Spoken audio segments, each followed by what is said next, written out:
Howdy folks, I'm Joel Empey and welcome to another episode of Joel Empey Talks Mixed Martial Arts. And on today's episode, we're going to take a deep dive into the main event fight this weekend, the fight of the year in my opinion, between Israel Adesanya and Robert Whittaker. But first, I want to talk about another middleweight fight from this past weekend between Jared Cannonier and Jack Hermansson, in which Jared Cannonier came out looking like an absolute world beater, top 5 contender in the division. So I think with the title fight coming up this weekend, Jared Cannonier's timing on having such an emphatic win in the middleweight division, so close in proximity to a title fight, was just a great thing for him. Now, a lot of people are saying that the next thing for Jared Cannonier needs to be Yoel Romero. And I think that that's a possibility, but to quote Jorge Masvidal, I don't think it's super necessary. A lot of people think that that's like the only logical next fight for Cannonier after just his dominant, devastating victory last weekend over Hermansson, who I'll just say about Cannonier real quick, he is such a physical, terrifying force in this middleweight division.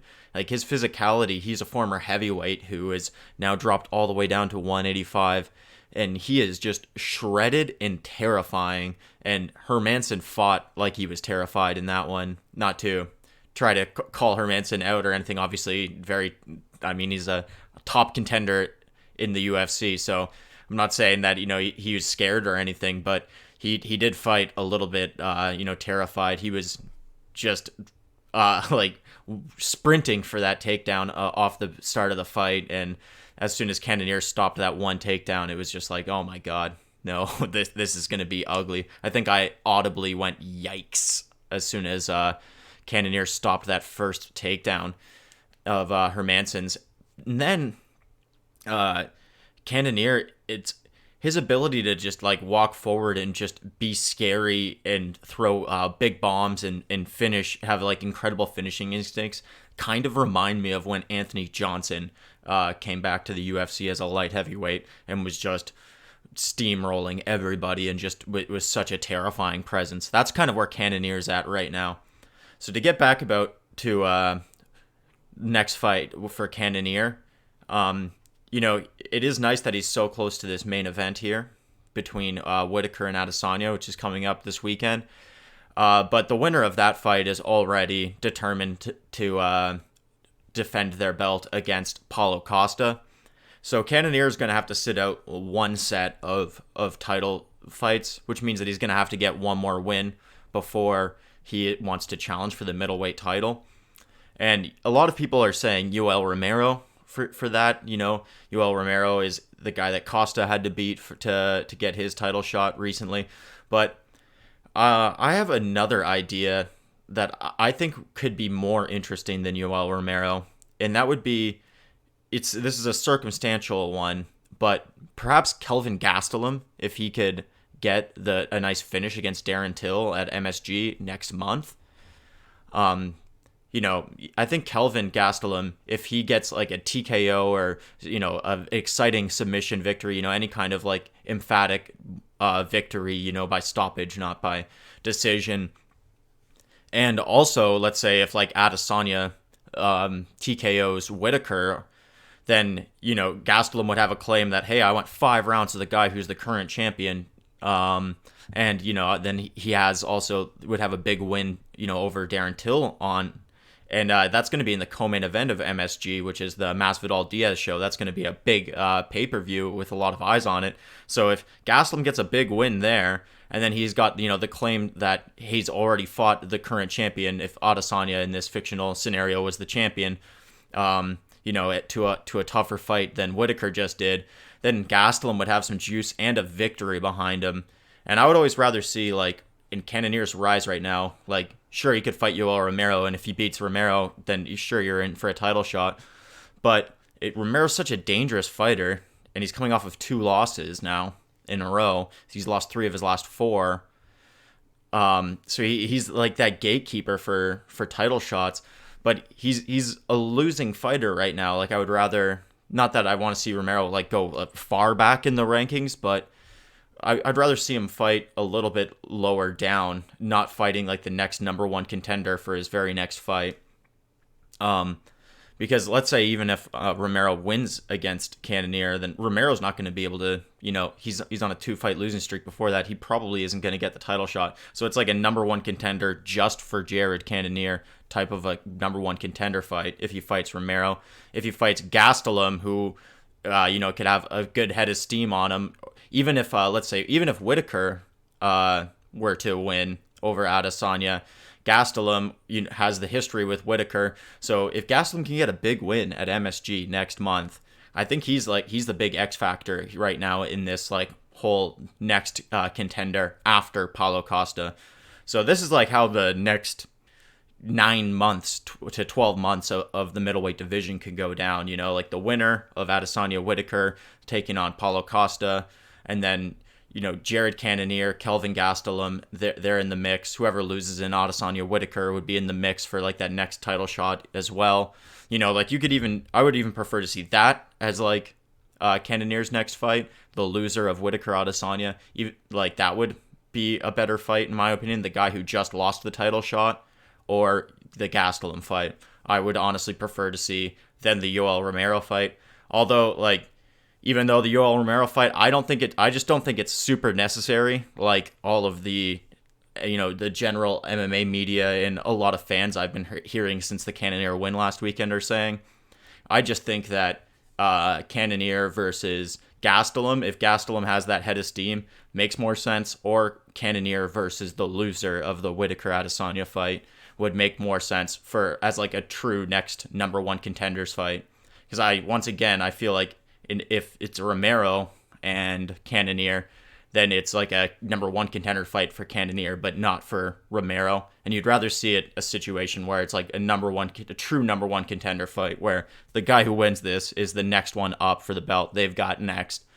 So that's what I would like to see from this past weekend moving forward. That's a lot of hypotheticals, and that's sort of would lay out, the next. Let's say there's the title fight this weekend, and then there'd be a title fight in early 2020 between the winner of this weekend and Paulo Costa, and then maybe International Fight Week, July time. If the stars align, we could see the Killer Gorilla, Jared Cannonier, competing for a middleweight title belt in the UFC. All right, well, that's enough of talking about the past. Let's look at the future. UFC 243 coming up this weekend. Israel Adesanya versus Robert Whitaker. Without a doubt, the number one fight of the year in 2019. This is the number one must-watch fight. So we're going to spend a lot of time talking about that. So I'm only going to mention one other fight on the card for UFC 243, and that's the co-main event between Raging Al Iaquinta and Dan the Hangman Hooker. And I got to say, this is an exquisite fight in itself. It really, this main card here in Australia, UFC Melbourne, UFC 243, whatever you want to call it, it's the top two fights that are going to steal the show. So this fight between the Hangman and Raging Al, I'm really excited for this fight. It's Raging Al is always just a joy to watch compete, and then Dan the Hangman Hooker is just an up-and-comer, high-level kickboxer. He trains with Israel Adesanya at City Kickboxing with Eugene Berriman. So he's got a really, really high-class, high-quality kickboxing. And he's really tall, has a huge reach for the division. And ultimately, for this fight, I think that's going to really benefit Dan Hooker. His reach and, his just general kickboxing prowess.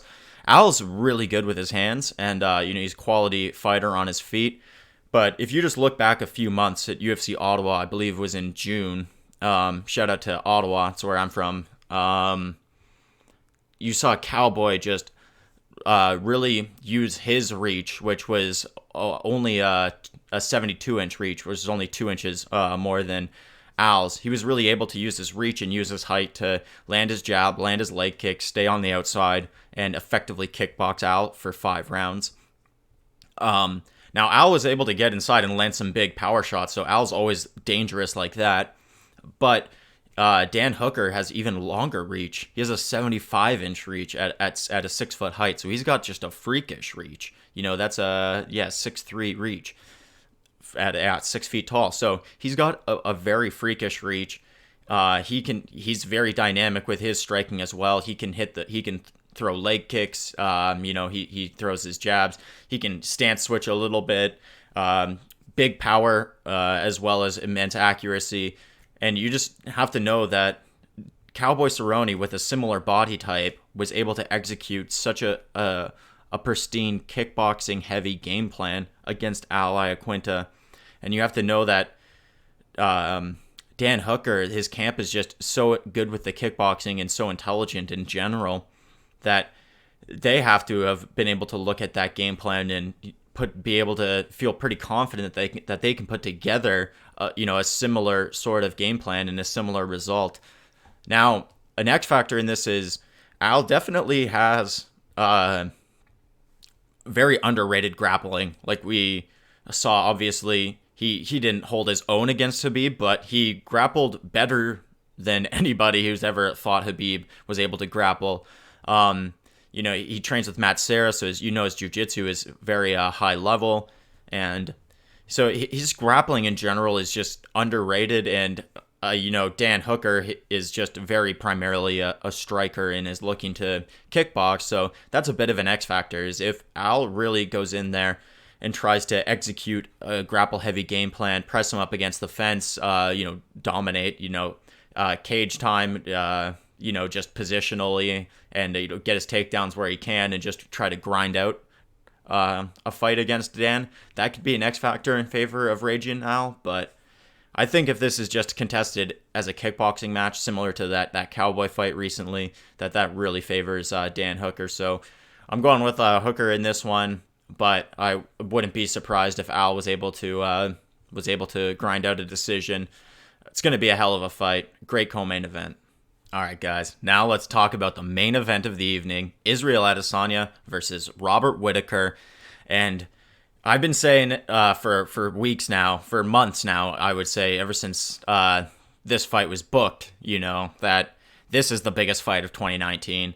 And I always feel like I might be hyperbolizing the situation whenever I say that, because the hype train of events as they come up can just bring that kind of excitement out of you. But I actually went back and looked at all the main events from this year, and I think the only main event that even comes close is like Cormier Miocic 2. But I think the hype for this one is it's even bigger than that, in my opinion. And it's because Israel Adesanya just has that it factor. It hasn't been since the rise of Conor, which was only a few years ago, that you just had a guy who came in with the whole package, exciting fight style, trash talks in a way where they talk about dismantling their opponents in a poetic sort of way, and then they go out there and do it time and time again. Like, they put themselves on this pedestal, and then they perform to that expectation. And when a fighter is on a rise like that, like Conor was, like Israel is right now, and they keep putting themselves up on the pedestal and then smashing it with an even more impressive performance, like time and time again, that is just literally the most exciting thing to witness in all of sports. Literally in all of sports. Because you just don't know what the ceiling is. Like, these guys make you believe that anything is possible with the way that they compete. It's the way that they can just, set the expectations at a ridiculous height and then exceed expectations time and time again, which is what Israel has done. He's 17-0, so he's got that air of invincibility in mixed martial arts. He talks the talk and walks the walk, and he just seems like there's, he talks about himself like he's player one in a video game. And, these are boss battles, and he just has this air of self-confidence that's just, it's eerie. Like, he knows something we all don't know. And that intrigue, when it's still in the undefeated stage of your career, it just makes it like, you just don't know what the ceiling of potential and possibility is. And that's why Israel Adesanya is just a must-watch fighter. Especially until he loses, every fight is it's like double as exciting as the fight before. It's like rolling the dice. It's like betting on black, I should say, and like spinning the roulette wheel. It's like a 50-50 shot every time, and every time you double up. Every time you win, you double up in terms of popularity, and that's the trajectory that he is on right now. If he wins this fight, the next fight is just going to be out of this world, and if he just continues to win fights and look like he's out of the matrix, like, it's just the star power potential for Israel is just, it's impossible to even, at this point, it's impossible to even guess what it could be, and that's why he's just so exciting, and you have to watch him, not to mention all of his skill on top of that.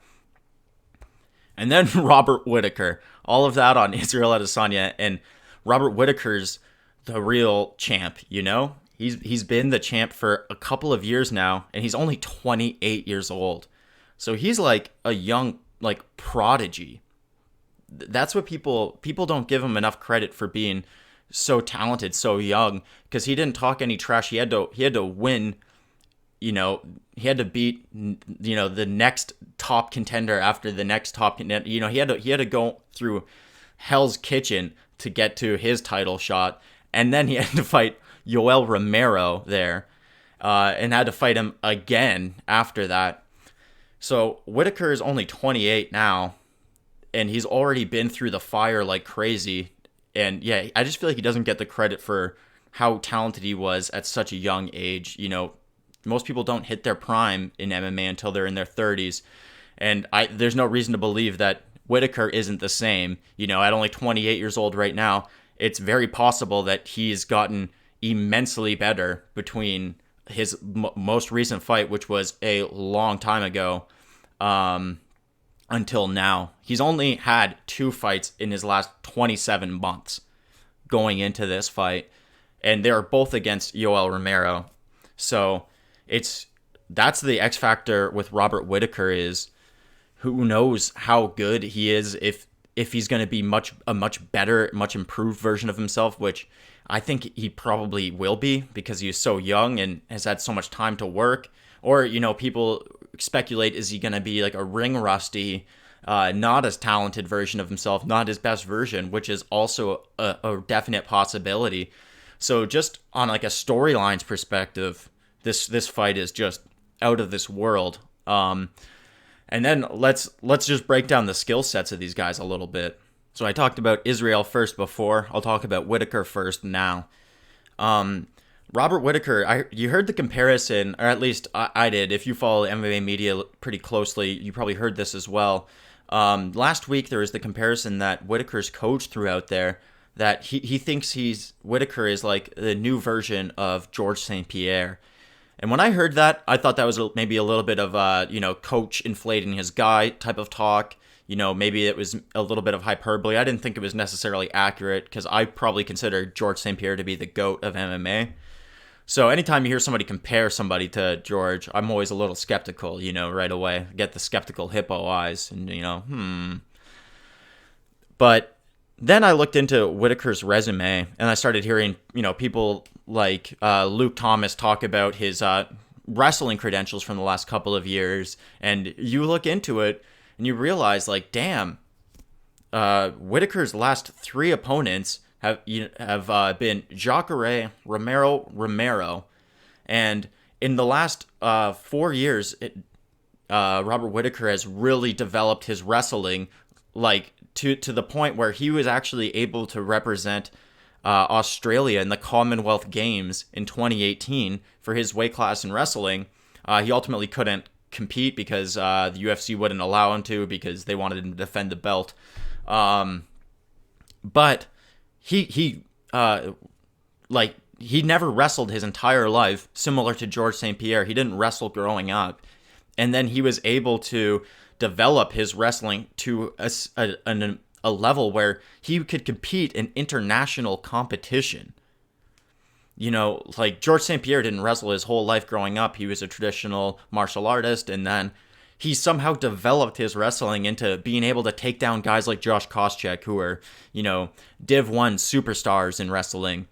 And you look at Whittaker with, the fact that he was able to represent Australia in the Commonwealth Games, and he only began freestyle wrestling really in 2015 as like a side hobby while he was doing his MMA training. Obviously, that cross training is obviously there's a lot of benefit to that cross training. The wrestling practice he can apply in MMA. But the interesting point is that he has all of this wrestling experience now and has developed his wrestling game in such a way, but we still only think about Robert Whittaker as a striker. And his last 3 opponents, once again, were Jacare, Romero.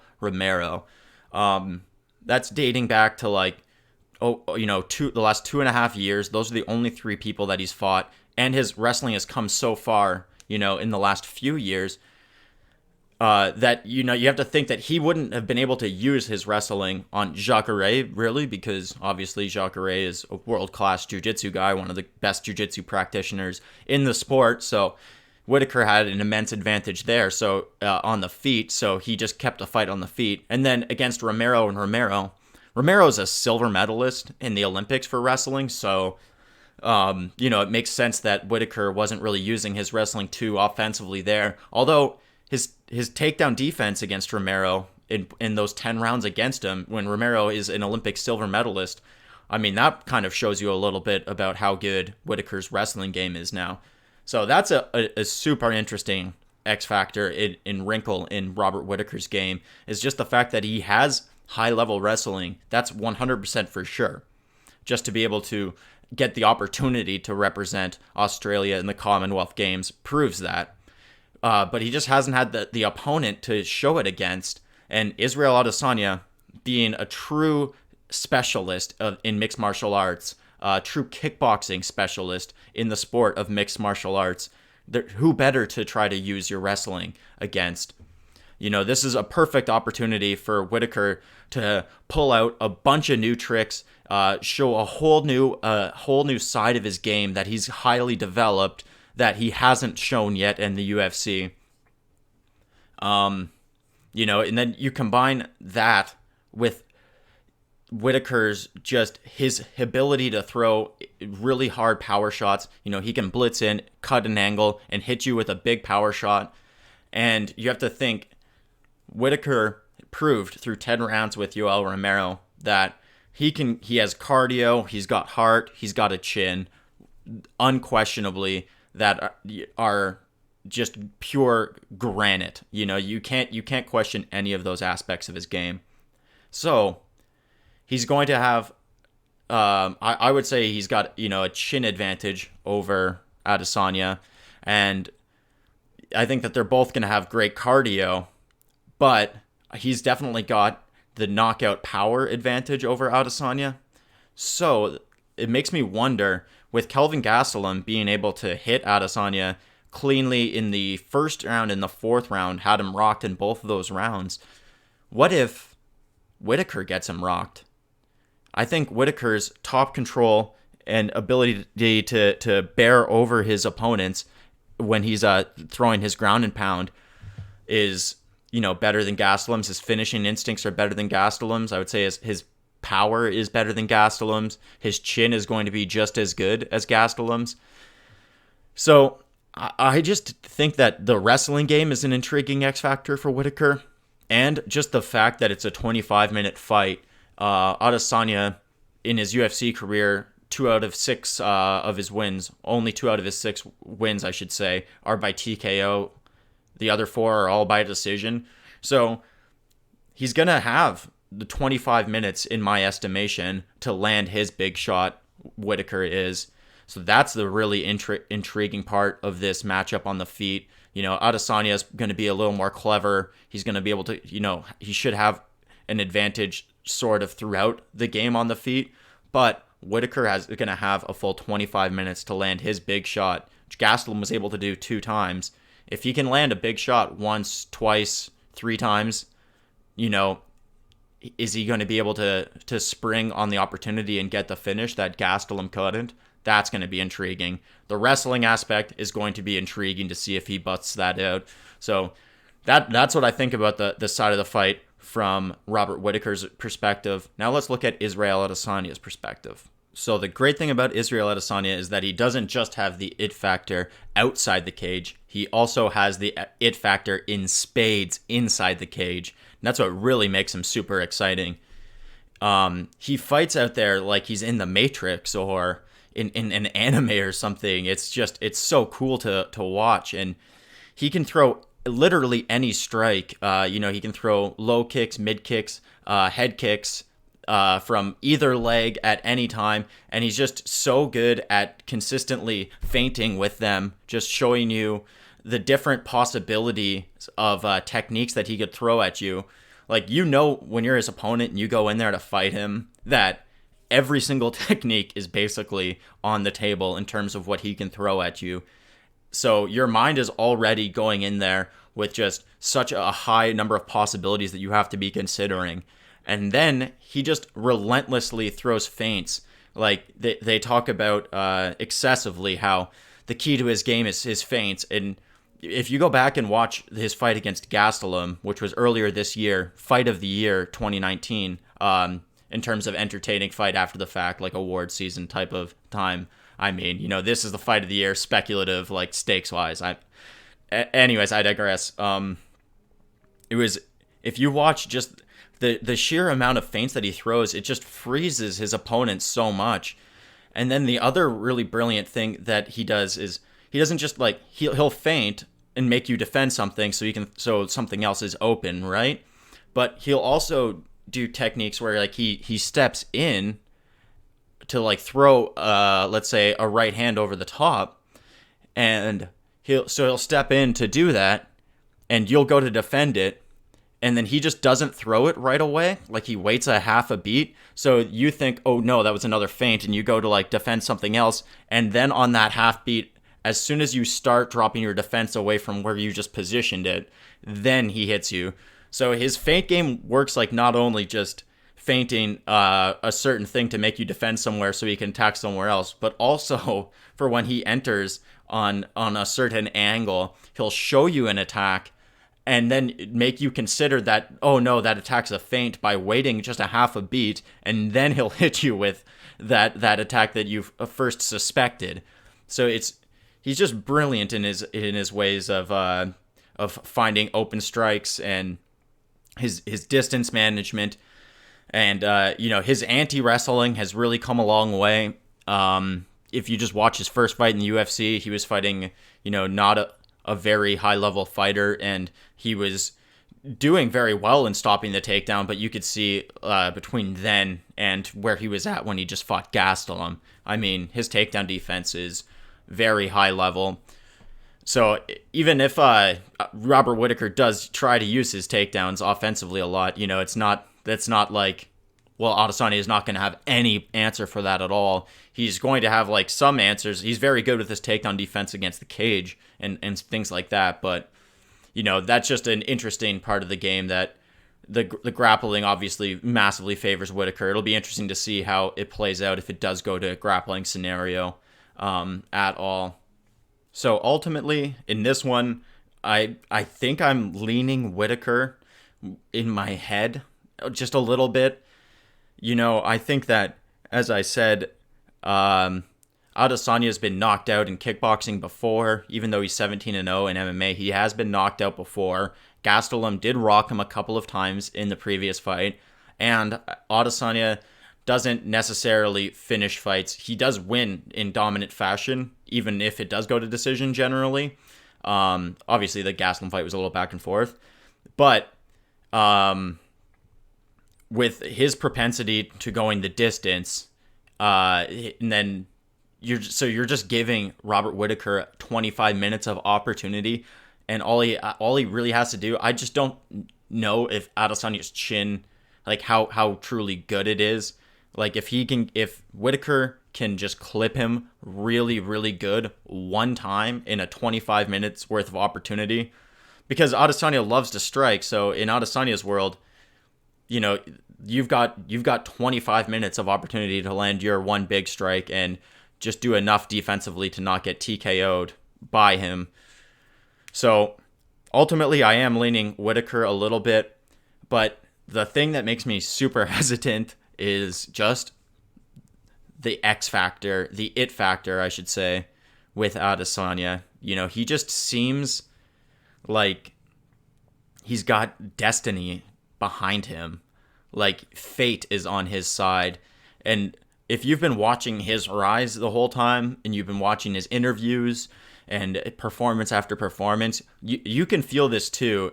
You can't really like describe it or articulate it, but he just feels like there's something special there, and like he knows about it kind of, and we don't.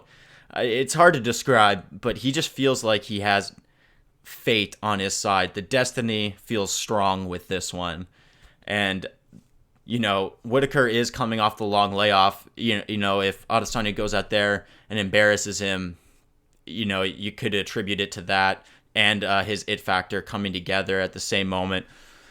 So that's the thing with Adesanya is it's not his skills. I mean, his skills obviously could win him the fight. I'm not saying that, but it's his it factor behind him.